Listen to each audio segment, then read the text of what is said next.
قائمة الراحلين عن الأهلي في شهر يناير اللي جاي. ايه الحوار بتاع ديانج وبيراميدز وبنتايج؟ هو هيروح بيراميدز ولا مش هيروح؟ هنتكلم في كل التفاصيل دي. السلام عليكم ورحمة الله وبركاته، أهلا بكم في ملعب السينيور. قبل ما نبدأ حلقتنا نصلي على سيدنا محمد عليه أفضل الصلاة والسلام. ما ننساش نعمل اشتراك للقناة ونفعل زر الجرس يصلكم كل جديد، ولايكاتكم الحلوة بقى عشان يوصل لكم كل فيديو من جديد. بسم الله الرحمن الرحيم.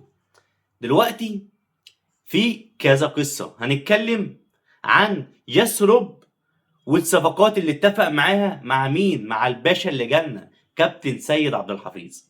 كابتن سيد عبد الحفيظ نازل بتقله لان وراه عمالقة. استاذ ياسين منصور طبعا نازل بدعم شديد جدا مع النادي الاهلي السنة دي. طبعا المدرب لما قال لنا انا اهم حاجة عندي الدفاع، انا شايف خط الهجوم ممتاز وكويس، احنا عايزين مهاجمين، بس احنا عشان نكسب بطولات لازم يكون خط دفاعنا قوي وقوي جدا كمان. فطبعا عايز ايه؟ عايز مساكين وعايز باك يمين وباك شمال. ففي قريب جدا بيتكلموا، خلاص الكلام منهي ان شاء الله في يناير اللي جاي هنشوف 2 مساكين وباك يمين وباك شمال. طبعا هنتكلم عن الناس اللي هنستغنى عنها في يناير والناس اللي هتيجي مكانها، ولسه القايمة هتتكمل. وفي مهاجم كانوا بيتكلموا هل هو المهاجم كولومبي، هل هو المهاجم من افريقيا، هل مصطفى محمد، هل اسامة فيصل. لسه الاحداث رايحة جاية ومحدش عنده المعلومة المهمة. كلهم اللي بيطلعوا يتكلموا يقول لك ايه؟ ده في مهاجم سوبر جاي الاهلي، ده في مهاجم اوروبي جاي الاهلي، لا ده في مهاجم افريقي. كلها كلام، لكن الفعل ايه؟ لحد دلوقتي لسه مفيش اي قرار اتاخد بالنسبه للمهاجم. دي قصه المهاجم وقصه الصفقات اللي جايه للنادي الاهلي ان شاء الله، ودي اهم الصفقات لان احنا بنعاني. احنا لحد دلوقتي دخل في مرمانا 12 هدف، ده كتير جدا يا جماعه، كتير جدا لحد دلوقتي يخشوا 12 هدف. دي كارثه ما بتحصلش اصلا. احنا كنا بنخلص الموسم بيخش فينا 4 5 تجوان اخرنا. دي حاجه. الحاجه التانيه قصه ديانج هو الراجل عنده انتماء جامد جدا للنادي الاهلي، وقال لك انا عايز العب في الاهلي. الاهلي عرض عليه ياخد في الموسم 1.5 مليون، يعني في العقد بتاعه 3 مواسم 4.5 مليون. ديانج ما اتكلمش في ياما، قال لهم قفلها لي 5، اخد في ال3 مواسم 5 مليون دولار. طبعا هو بالنسبه له مش ياما.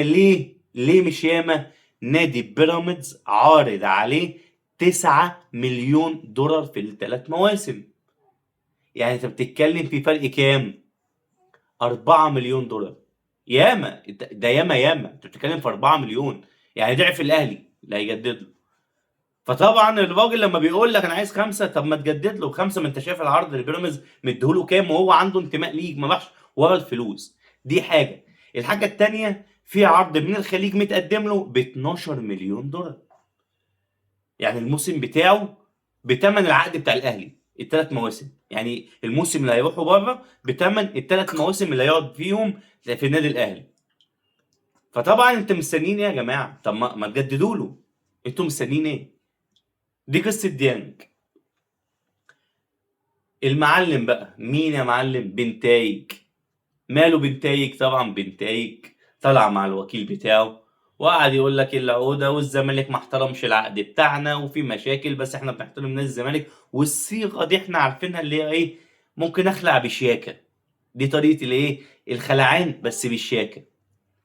طب بنتايج ايه دنيته؟ اتكلموا عليه في النادي الاهلي؟ اتكلموا عليه في النادي الاهلي بس محدش قعد معاه. نيجي بقى في الناحية التانية، احدى المسؤولين في نادي بيراميدز قعدوا مع بنتايج ليتفاهموا ويتناقشوا معاه العقد والانتقال بتاعه. عرضوا عليه ايه؟ عرضوا عليه 2 مليون دولار في السنة. طبعا ايه ده؟ الموسم الواحد 2 مليون دولار؟ ده ما بياخدهمش في الزمالك. طب الأزمة اللي حاصلة في الزمالك ومش عارف ياخد فلوس ومشاكل وعلامة استفهام كبيرة جدا. فانا شايف بنتايج ممكن يبقى قريب جدا جدا جدا من نادي بيراميدز، وهنلاقي نادي بيراميدز هتلاعب بالجناحين مغاربه وما ادراك بقى. وما ادراك ما المغاربه اللي مشرفين الدنيا كلها، من اول تحت العشرين، من اول تحت ال17 سنه لحد المنتخب الاول الكبير، كلهم بتشوفهم بيعملوا ايه. واحد اخد كاس العالم، كاس العالم، والتانيين وصلوا سيمي فاينال كاس العالم. طبعا لما يبقى عندك الشيبي بيلعب يمين وبنتايج بيلعب شمال، ايه يا عم انت بتعمل ايه؟ بيراميدز لو نجحت فيها دي، يا خبر ابيض يا جدعان، يا خبر ابيض، هتلاقي فيه هجوم كاسح من على الاطراف. فدي هتبقى صفقه مهمه جدا لنادي بيراميدز. طبعا جاستروب مدير الكوره بقى والاجتماع بقى في مجلس اداره الاهلي، سابوا له الملف، قالوا له انت شوف واتفرج وقايم اللعيبه واعمل لنا قايمه بالراحلين في الاهلي في يناير في الانتقالات اللي جايه.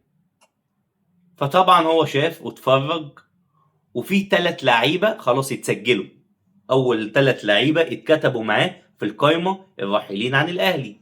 مين هم ال3 لعيبه؟ اولهم محمد مجدي قفشه. محمد مجدي قفشه القاضيه، ايوه محمد مجدي قفشه، ما عملش اي حاجه، كان بينزل لازم يستلم ويلف ويرجع لورا. يا جماعه الكوره الحديثه مش عارف اقولها لكم ازاي، احنا بنتعب واحنا بنتفرج على الكوره المصريه. اتفرجوا على الكوره دلوقتي السعوديه مش الاوروبيه، خط النص بيستلم ازاي وبيطلع لقدام ليه ده الدبوش اللي قدام يعمل لك هجومي، تنقل هجومي جامد. لكن قفشه بينزل لمساته حلوه وبيستلم الكوره، بس بيلف حوالين نفسه ياما، بيرجع ورا ياما، مفيش اي تطورات. فالراجل شايف قفشه مش هيكمل في الاهلي. مين تاني اسم معانا؟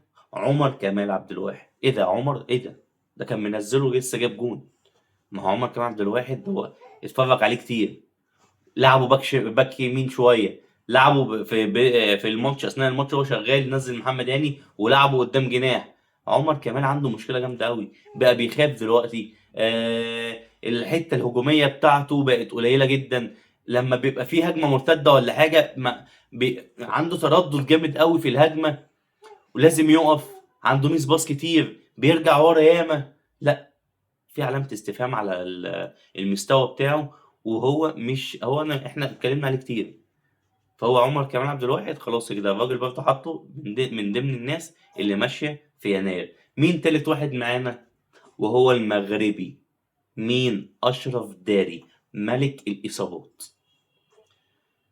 اشرف داري الراجل بيتكلم عنه ويقول لك ده مهاجم دولي ومش عارف ايه. طب هو فين؟ متصاب. طب عمل ايه الماتش اللي فاتوا؟ كان متصاب. طب عمل ايه السنه اللي فاتت؟ اصلا كان متصاب. هو ايه ما بيعملش حاجه غير هو يتصاب؟ لما بيجي يشوف مطوشة يلاقيه راجع من إصابة، ينزل ما يكملش 10 دقايق يتصاب ويطلع. فما هو ما اسموش أشرف داري، اسمه أشرف إصابات. فطبعا هيعمل إيه بيه؟ قال لك لا إحنا أنا آخد مكان طبعا أجنبي، لا إحنا نستفادوا بالمكان الأجنبي دوت عشان خاطر الصفقات اللي هنجيبها، ومش هيلزمنا يطلع إعارة أو نبيعوه. فأشرف داري مش معانا. فمعانا دلوقتي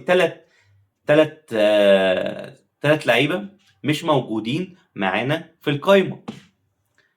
فدلوقتي ايه اللي هيكملهم ومين الباقي لسه ما قررش. هو حاطط 3 لعيبه وقال لك ال3 لعيبه دول مبدئيا معانا مش هيكملوا، لكن الباقيين لسه بتفرج عليهم وهيكمل بيت القائمه. يعني احتمال كبير ال3 دول هيبقوا يا 5 يا 6، دول اللي هيبقوا راحلين عن النادي الاهلي. بين قوسين طاهر محمد طاهر، يا رب يتحط في القايمه، ما اعرفش هو عامل لهم ايه. مش عايز اطول عليكم اكتر من كده، يا رب الحلقه تكون عجبتكم، واستنوني بقى في حلقه قادمه، وما تنساش الاشتراك والاعجاب. السلام عليكم.